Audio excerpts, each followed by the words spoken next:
J'ai dit, pourquoi t'as fait ça à ces gens? Il a dit, pour faire comme mon père. C'est le mal incarné. On l'abattra. Il faut qu'on le tue. Il n'a jamais affiché le moindre remords pour Laura ou Michel.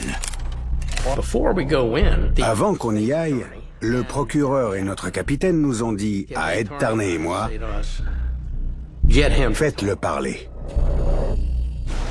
Peu importe si vous violez ses droits. Faites ce que vous voulez, mais faites-le parler. On doit savoir où est le corps. On s'est retrouvés dans la salle avec lui, pendant que les inspecteurs nous observaient et nous filmaient derrière le miroir. Si vous avez une question, posez-la-moi. Je peux voir mon avocat? Il n'était pas épais et un peu efféminé, donc on s'est dit que s'il tentait quoi que ce soit, on pourrait le contenir. Aden, est-ce que Penny vous a aidé? Je veux voir mon avocat. D'accord. Il a demandé son avocat Je veux voir mon avocat. Vous allez le voir. plusieurs fois. Aden, Je veux voir mon avocat. vous voulez vous dégourdir un peu les jambes? Je veux voir mon avocat. Il a dû le dire environ 200 fois. Penny était votre amie, Aden? Je veux voir mon avocat. Je veux un avocat, je veux un avocat. Je veux voir mon avocat. J'ai une question. Vous aimez les hommes ou les femmes? Mais on a tenu bon. Dieu vous parle-t-il? Dieu me parle. Alors, il doit certainement vous dire de vous aider vous-même. Il m'a dit de voir mon avocat. On a ignoré sa requête. S'il disait quelque chose d'incriminant, ce ne serait pas exploitable au tribunal. Mais s'il nous aidait à retrouver le corps de Laura, ça en valait la peine. Écoutez-moi. On sait ce que vous lui avez fait. Aidez-nous à la trouver.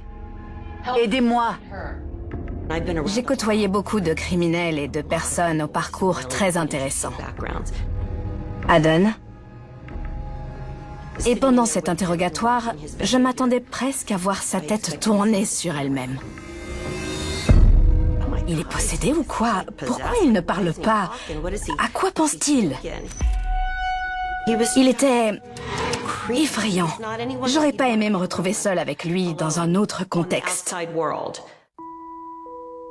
On m'a confié un ours en peluche qui portait un maillot de bain identique à celui que portait Michel Dor. On m'a dit, amène-le devant lui sans le laisser y toucher. Tiens-le sur tes genoux et fais bouger ses bras pour voir sa réaction. Il a ouvert de grands yeux et un grand sourire a illuminé son visage. À ce moment-là, j'ai su qu'il ne passerait pas à table. Vous voulez pleurer? Faire sortir les larmes? Pour quelle raison? Pour ce que vous avez fait à Laura? On se relayait dans la salle d'interrogatoire pour tenter de révéler un autre aspect du personnage. Non, ne mangez pas vos croûtes, vous allez être malade. C'est comme ça que vous avez mangé Laura? Vous l'avez coupée en morceaux, vous avez goûté son sang et comme vous avez trouvé ça bon, vous avez continué? Et vous avez mangé d'autres parties de son corps? T'as un sérieux problème.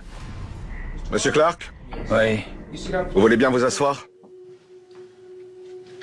Je suis le sergent Garvey de la police de Montgomery. Je suis inspecteur et certains de mes collègues que vous avez vus cette nuit m'ont dit que vous vouliez voir un avocat. Eh bien, c'est pour ça que je suis là. Le problème, c'est que on n'a pas votre portefeuille. Il est resté dans votre voiture quand on vous a placé en garde à vue. Oui. Vous êtes Hayden Clark? Aden Clark. Aden. Ok. Votre visage me dit quelque chose. On se connaît? Je sais pas. Et moi, je te rappelle quelqu'un? Je sais pas.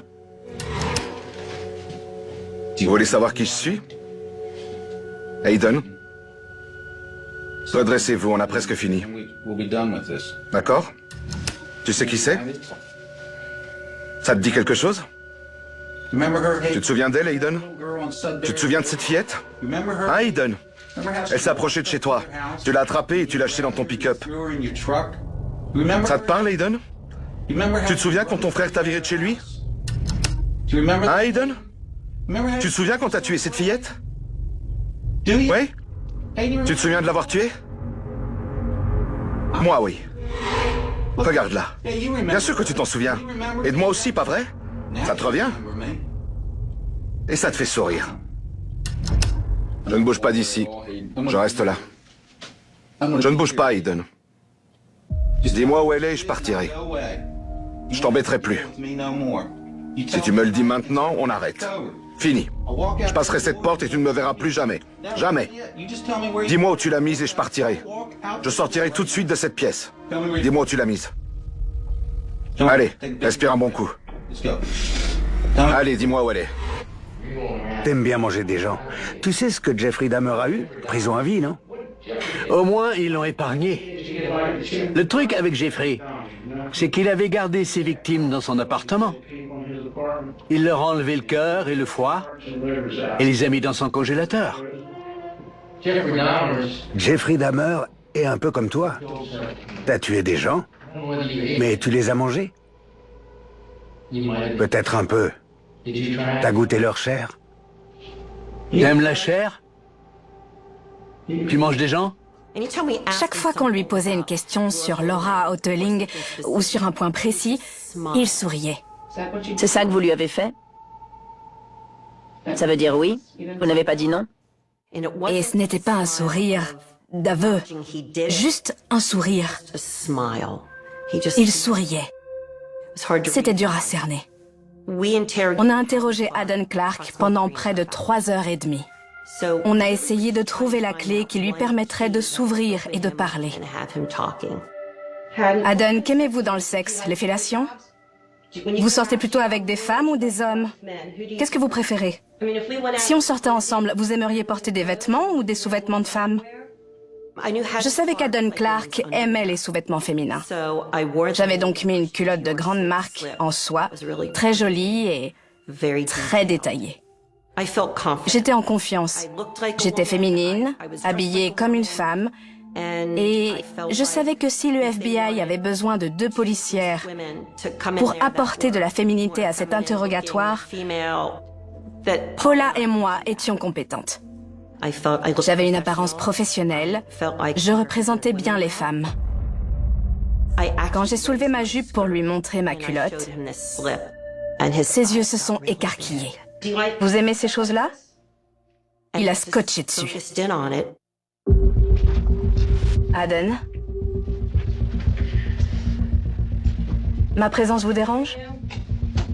Il ne s'intéressait pas aux filles. Pas du tout. On s'était dit que c'était peut-être ce qui l'avait poussé à tuer Laura. Mais on s'était apparemment trompé. Vire ce manteau. Maintenant, va t'asseoir là-bas, assieds-toi sur ce fauteuil et ne bouge plus. Agis comme un homme, et plus comme un putain de gamin. Et après toutes ces tentatives, l'inspecteur Fallin et moi-même sommes intervenus. Tout d'abord, t'es inculpé de meurtre. Vous pouvez arrêter de me toucher, de me frapper? Je ne te frappe pas, pardon, c'est de l'affection, tu vois. Il n'aimait pas qu'on le touche. Concernant ton passage dans la marine, Alors je me suis mis à frotter mon doigt sur son flanc. Il s'est éloigné, mais j'ai continué à le chatouiller. D'accord? Ça l'a vraiment perturbé. Vous pouvez vous asseoir là-bas. Non, non, calme-toi. Et moi, je peux? Non, non, non, on reste ensemble. Je veux juste... On va être copains, toi et moi. Parfait. Voilà, mon pote. Je voulais l'énerver pour qu'il craque et qu'il dise « D'accord, je parle, je vais vous parler » ou quoi que ce soit. Waouh, belle ceinture. Ouais, je l'adore. T'as quoi en dessous? Des sous-vêtements de filles? Eh mec, j'ai aucun putain de doute là-dessus. Oh, mon vieux, une culotte de femme. C'était intéressant de voir ce qu'il faisait pour lui tirer les vers du nez. Personne ne t'en veut. Tout le monde a compris que t'as un problème psychologique. T'es malade. Ouais, malade. Si je prouve que t'as tué cette fille, ce sera la chaise électrique pour toi. Si t'es sain d'esprit, tu piges? Parce que 2 meurtres font de toi un tueur en série. T'auras donc droit à la chaise, si t'es sain. Si t'es fou, t'iras dans un hôpital quelque part. Je pense que parfois, t'entends des voix dans ta tête. T'as entendu des voix? Il y a quelqu'un là-haut qui te dit de faire des choses? Cette personne s'habille-t-elle différemment? On a tenté plusieurs choses pour qu'il s'ouvre à nous. Je dirais qu'on voulait le faire craquer. Tu veux que je te dise autre chose? Un petit secret que tu ignores? Il y a une dame qui vit en face de la maison de Penny et qui t'a vu sortir. Toi, habillé en femme. Dans un trench coat, le tien. Qui est cette personne qui est sortie de la maison? Est-ce vraiment Hayden? Réfléchis. Assis, tranquille. Cette personne a-t-elle emmené Laura quelque part? C'est quelqu'un à l'intérieur de toi? Est-il entré dans la maison en pleine nuit? Par la porte? Avant de monter à l'étage avec un couteau? C'est ça? Il est monté avec un couteau? Et Laura était là, elle dormait, elle était belle. Et cette personne s'est mise sur Laura. Elle lui a grimpé dessus et lui a mis un oreiller sur le visage pour l'étouffer. Puis, avec un couteau, elle a commencé à la découper. C'est horrible. Une pensée atroce. Mais on doit la faire sortir de toi. C'est le seul moyen. Et tu y es presque. Fais-la sortir. Cette personne a fait quoi de Laura? Quoi? Alors, Hayden, comment tu te sens? Moi, pas trop mal. On savait qu'on ne pourrait pas se servir de ses paroles contre lui. Mais on voulait être sûr que Laura était morte. Alors on a mis la morale de côté et on a insisté.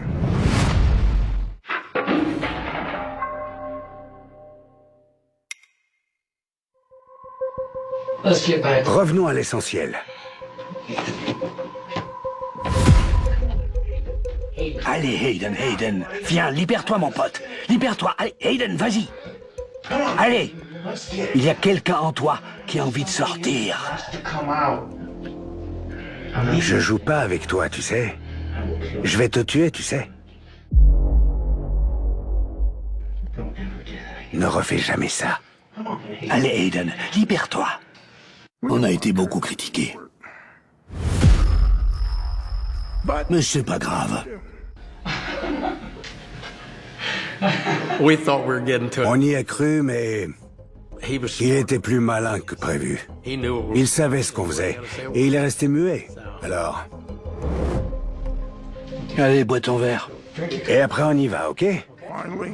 Comme ça ne menait nulle part. Je l'ai envoyé au centre de détention.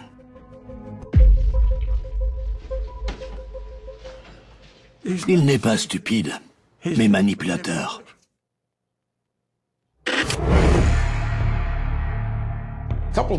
Quelques jours après son arrestation, j'étais dans mon bureau quand le téléphone a sonné. J'ai décroché et on m'a dit que la mère de Haddon était à l'accueil. Oh, il lui a dit qu'on avait été méchants, alors elle vient se plaindre et... Ok, faites-la entrer. C'est une dame âgée dans les 70 ans. Elle entre dans la salle d'interrogatoire et on s'assied avec elle, s'attendant à se faire remonter les bretelles. Elle nous regarde et nous dit « Je ferai tout ce que je peux pour vous aider à le maintenir en prison. Il a essayé plusieurs fois de me tuer et j'ai une peur bleue de lui. » Your mom told the police that you tried to kill her. Is that true? That's a lie. Matter of fact, when my mom got separated from my father because he caught her in bed with another woman. Elle nous explique alors ce qui s'est passé avec Bradfield. Brad était mon frère aîné. Il était né en 1950, Haddon en 1952, et moi en 1955. Il était plus que brillant. Je veux les aider à comprendre pourquoi ça dérape. Pourquoi ça dérape? Ouais. C'est ton rôle de comprendre ces choses-là? Non, mais ça m'est arrivé. Ah bon? Tu m'en as jamais parlé? Je ne t'ai jamais dit que j'ai 2 frères incarcérés pour meurtre?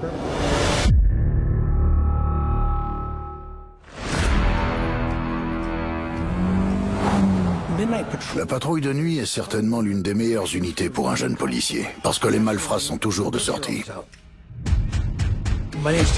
Je m'appelle Tim Morgan, j'ai débuté en tant que policier réserviste à Los Gatos en 1979.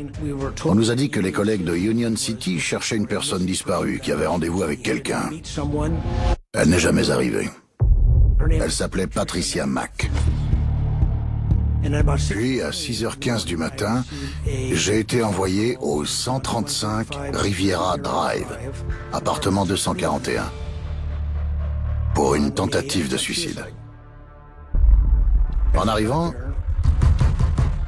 j'ai cru entendre quelqu'un dire « Entrez » et la porte n'était pas fermée à clé. J'ai vu ce qui ressemblait à du sang, en grande quantité. Puis j'ai vu la victime de la tentative de suicide. Il avait des blessures au poignet, au cou. Il y avait un couteau. Il s'était poignardé dans le ventre, autour du nombril. Il a dit qu'il s'appelait Bradfield Clark. Les ambulanciers arrivent, ils lui prodiguent les premiers soins. Je vais dans la cuisine avec mon collègue qui vient d'arriver. Il me montre alors une carte de la police de Union City sur le plan de travail. Bien sûr, on savait que Union City cherchait une personne disparue qui était censée se rendre à Los Gatos. Quand je demande à Bradley où elle est, il me répond « Dans le coffre de ma voiture ». Une voiture rouge, immatriculée au Massachusetts. Là, l'inspecteur Yorks arrive sur place. Je m'appelle Michael Yorks et en 1984, j'étais dans la brigade criminelle de Los Gatos. On va voir la voiture. Je vois du sang séché sur le pare-choc. Dans le coffre, il y avait 2 grands sacs poubelles noirs. Un des officiers a dit « Bon sang, elle est en morceaux ». Il y avait des bras et des jambes dans le sac. Et une glacière en polystyrène. J'ai ouvert le couvercle et il y avait des yeux d'un bleu éclatant qui me fixaient. On a rendu visite à Haddon.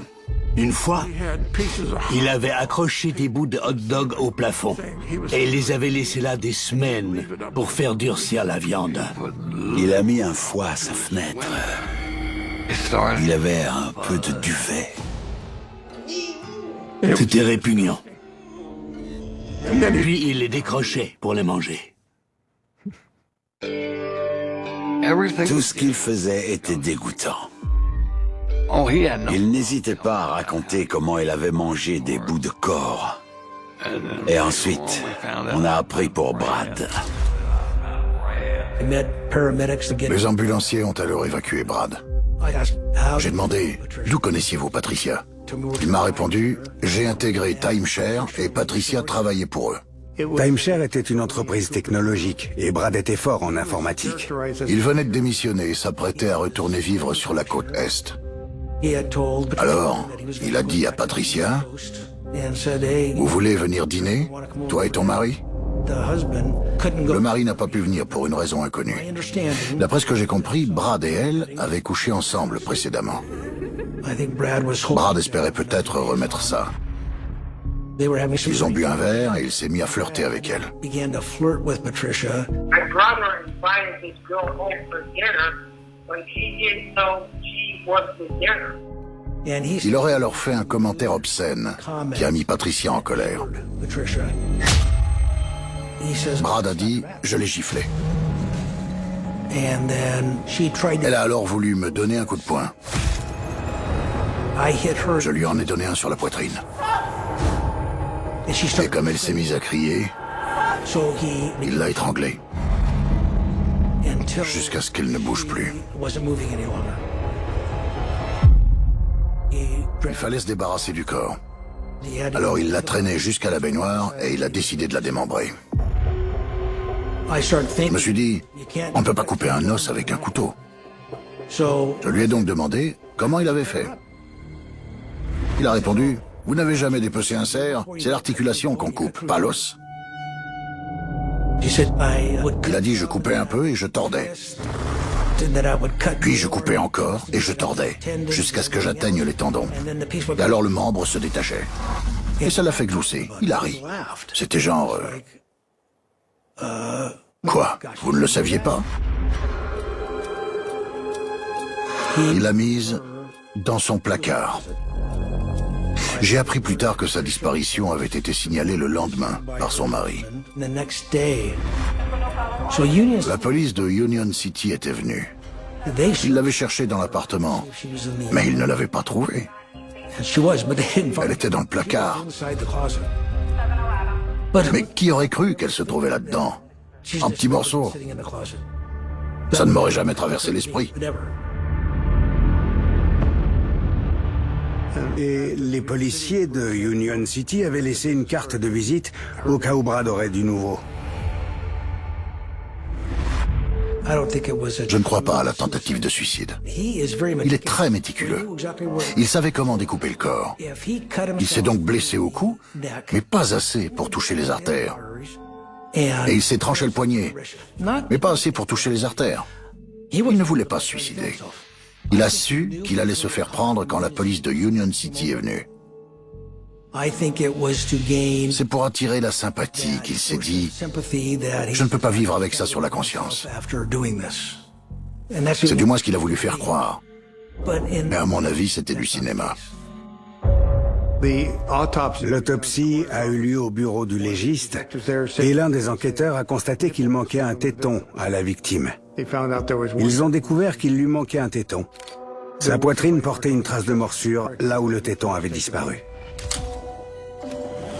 Brad nous a dit plus tard qu'il avait mordu Patricia au sein et que pendant qu'il la démembrait, il avait enlevé ce morceau de sein pour éviter d'être identifié à partir de sa dentition.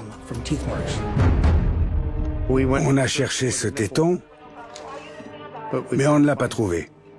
On n'a jamais trouvé ce téton. Alors que faire? Où aller? Il n'était pas dans les sacs. On ne sait pas où il est passé. Il n'a pas voulu répondre à la question sur le téton. On pense donc qu'il l'a mangé.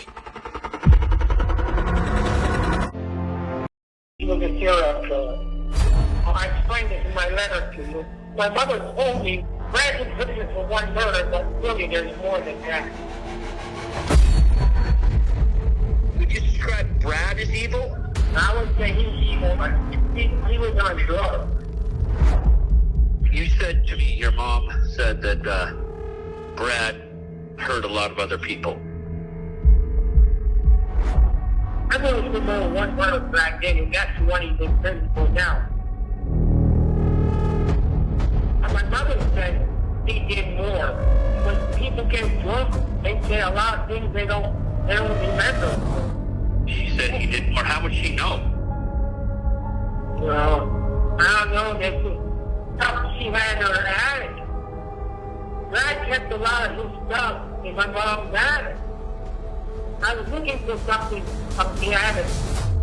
I came across a couple boxes up there, and my mom told me don't touch that stuff of Brad. On the boxes had trophies written on them. Trophies? Did he ever play sports? What kind of trophies would he have? Did Brad ever play sports? Well, see, that's what I don't know. A lot of people, when they murder someone, they keep the trophies. That's what they say. So, what do you mean they say when they murder someone they keep a trophy? What does that mean? What do you mean? You see that on TV all the time. What? They keep something like they keep a piece of their clothing or something, an object of them for a memory piece. Why? Why would someone hurting someone keep trophies? I don't know why he kept that stuff. I don't know. I never did, so I don't know. Why do you never do that? I never did. I just never did. But you see it on TV all the time. Yeah. I know you know what I'm talking about. Il m'a dit qu'il avait enterré un sceau dans le Massachusetts. Et il a ajouté, il y a tous mes souvenirs dedans.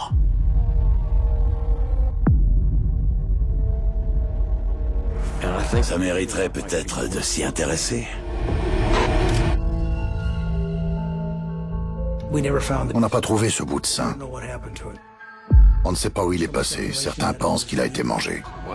J'ai lu qu'il l'a tué, qu'il a coupé son sein, qu'il a mis sur un barbecue et qu'il a mangé cru les autres morceaux de corps.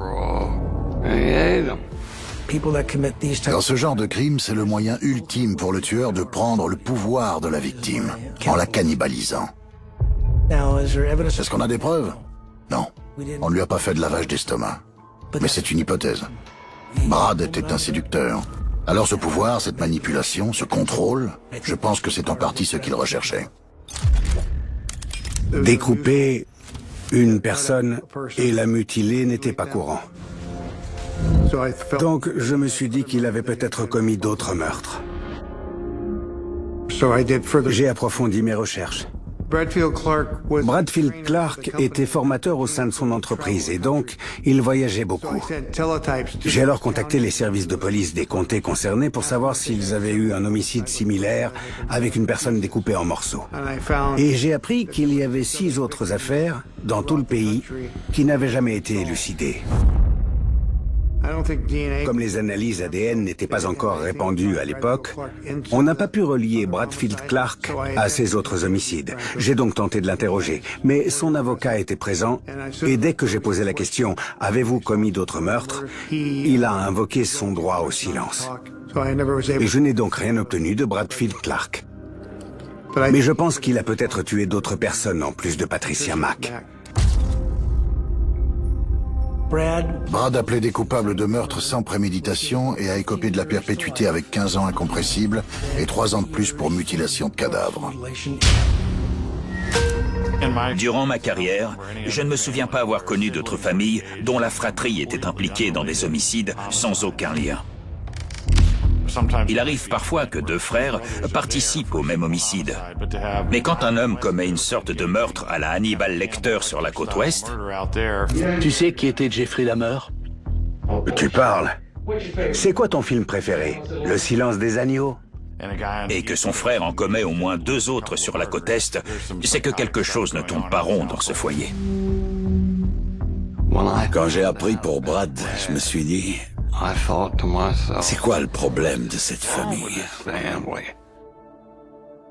Je me fiche de savoir s'ils sont arrivés sur le Mayflower ou d'où ils viennent.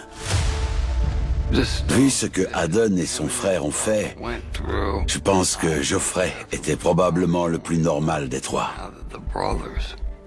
Tu veux du poulet? Ouais. Et pour le dîner? Ouais, allez, c'est parti. J'ai la chance de vivre avec mes 3 chiens. On fait le bénédicité. Voilà. C'est bien, oui. Bon chien. Même si ce ne sont pas officiellement des animaux de thérapie, ils m'aident énormément.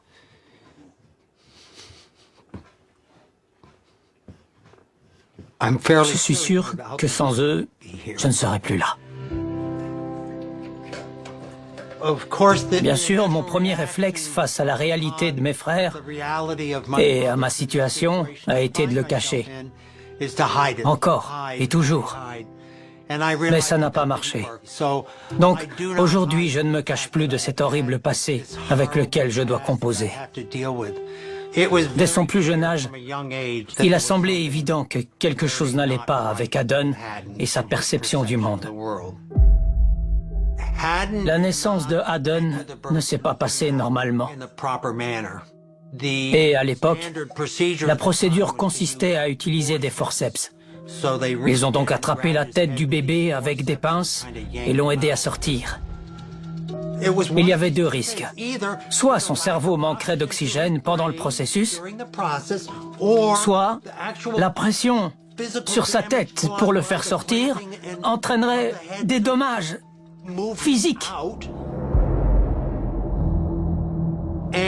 Et la circulation qu'on constate dans, je cite, un cerveau normal non endommagé serait perturbée.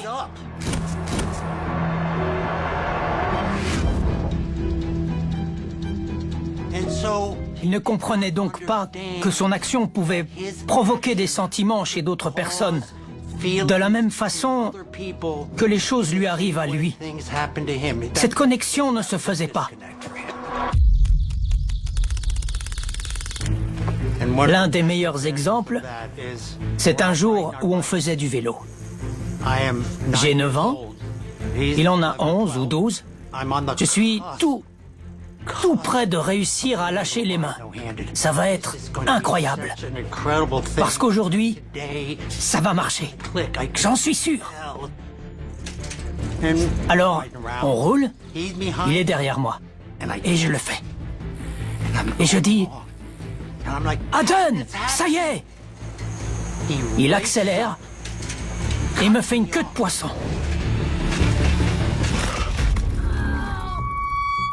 Je saigne de partout. Et une dame, dans la rue, qui a assisté à la scène, se met à crier à Haddon de vite retourner à la maison pour aller chercher nos parents. Parce qu'il était occupé à vérifier le vélo pour être sûr qu'il n'avait rien. Ma mère était une femme au foyer typique, avec quelques activités extérieures. Mais elle avait tous les symptômes d'une alcoolique. Elle cachait son alcool, elle en mettait dans son jus d'orange du matin, et elle était ivre avant midi. Mon père a été diagnostiqué maniaco-dépressif, et il était sous traitement. Je crois que toute sa vie, il a eu du mal à gérer ses crises de colère. Je me souviens d'une fois où il est rentré à la maison. Les garçons, votre mère vous a dit d'être... Hey! Il nous a fait monter à l'étage et nous a mis une raclée à coups de ceinture. Mais pour chaque maltraitance physique, il y avait 20, 30 ou 50 maltraitances verbales intolérables envers un enfant. Je discutais avec Flavia Clark, la mère d'Haddon, qui m'a raconté que son mari se levait au milieu de la nuit pour manger un hamburger cru. On a trouvé ça étrange. Haddon m'a dit qu'il avait tout appris de son père, en l'observant en cachette. Je lui ai demandé ce qu'il entendait par là. Il m'a dit... Je suis rentré un jour, alors que j'étais censé être à l'école, et je l'ai observé. Pendant qu'il assassinait une fille.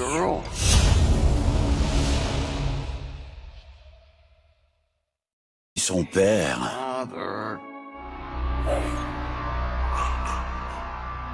assassinait une fille. J'ai dit, qu'est-ce que tu as fait? Il a dit, j'ai un peu regardé, puis je me suis glissé hors de la pièce. Dans son esprit tordu, il a dû se dire que puisque son père pouvait le faire, pourquoi pas lui, qui ressentait les mêmes choses?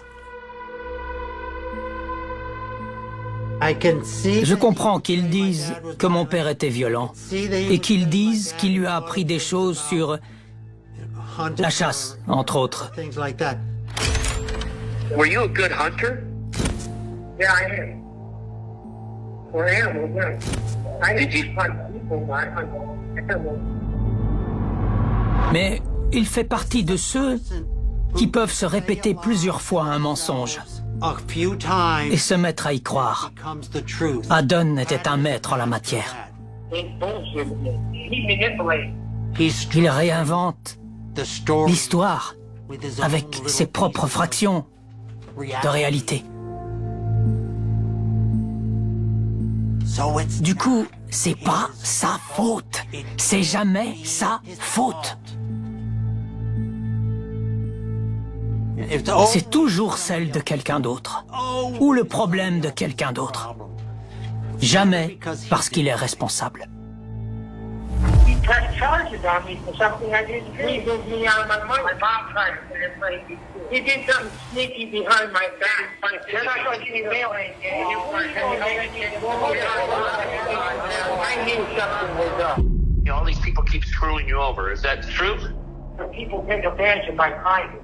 Yeah, really. That was close. Je sais que Addon est un meurtrier, tout comme son frère Brad. Mais je ne dispose d'aucune information indiquant que son père était autre chose qu'un honnête citoyen. Concernant Brad, je pense que ce qui s'est passé était une aberration qui ne se reproduirait pas, alors qu'Addon était vraiment habité par le mal. Jeffrey, he did sneaky things, you know. When I came to prison, he came to visit me. I would find out that he was wearing a bug for the police. Après Addon, j'ai compris que je devais me séparer d'eux. Ça fait plus de 10 ans que je ne leur ai pas parlé. Je ne sais pas s'ils sont en vie, ni dans quelle prison ils sont. Je ne veux pas me soucier d'eux. Par contre, je pleure très souvent pour leurs victimes. J'ai des crises de larmes et je ne sais jamais quand elles vont arriver.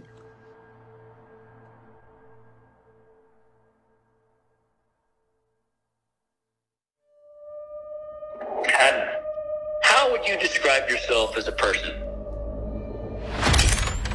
I'm really a nice guy.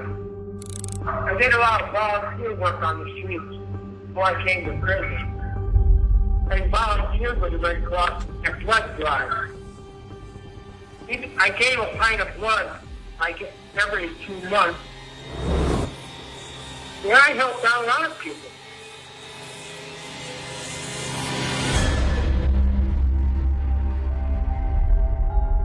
Une audience de libération sous caution est prévue ce jour pour le meurtrier présumé de Laura Hoteling, 23 ans.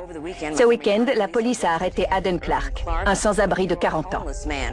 On n'avait pas de corps. Dans le Maryland, il est possible d'inculper quelqu'un et de le condamner sans cadavre. Mais il est forcément préférable d'en avoir un. Laura, she came home from college, Harvard. I didn't associate with her, no. J'ai fait le tour de la grange en marchant. Je savais où était la clé de la maison. J'ai franchi la porte d'entrée. Ah oui, je portais une robe. J'étais bien habillé avec ma petite robe. J'ai sorti l'arme de son étui dans le salon et je suis allé dans la chambre.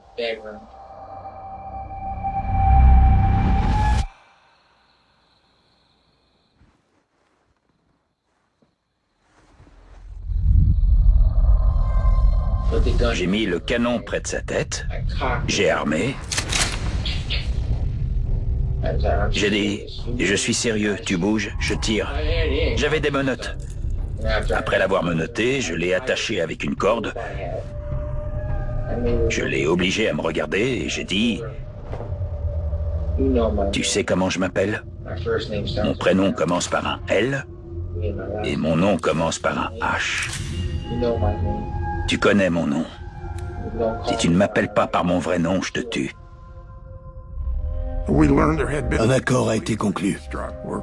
Clark indiquerait l'emplacement du corps de Laura en échange d'un plaidoyer pour meurtre sans préméditation. Haddon Clark et son avocat emmèneraient un procureur adjoint pour lui montrer où Laura Outling était enterrée. L'accord prévoyait qu'il plaide coupable de meurtre sans préméditation en échange d'une peine maximale de 30 ans. Cette décision était compréhensible à mes yeux. Les jurés sont imprévisibles et obtenir une condamnation sans corps peut s'avérer très difficile. C'est une bonne chose qu'on ait retrouvé le corps de Laura pour sa mère, son frère et nous tous. Le corps d'une diplômée d'Harvard a été retrouvé hier soir, enterré au nord de Bethesda. J'étais heureuse que sa mère puisse l'enterrer. Mais ça ne m'a rien apporté de bon. Aucun soulagement. Ses actes ont eu des répercussions sur la vie de tant de gens. Le père de Michel Dore, anéanti. Geoffrey Clark, anéanti. Il a envoyé ma vie dans une spirale négative. Et je ne sais pas comment lui pardonner. Ça peut vous détruire à l'intérieur. J'essaie donc de surmonter tout ça en me disant que je ne suis pas obligé d'être lié à la famille dans laquelle je suis né. When you get mad, how do you act out? Haddon m'a dit, mon frère Geoffrey m'a mis très en colère. Je lui ai dit, est-il normal de te mettre en colère contre ton frère? Il ne t'a rien fait. Et il a répondu, si, il m'a mis dehors. Haddon m'a dit que s'il sortait de prison, la première personne qu'il tuerait serait Geoffrey. Et j'ai dit, mec, tu tuerais ton propre frère? Tu sais, c'est pas comme ça qu'on accède au paradis.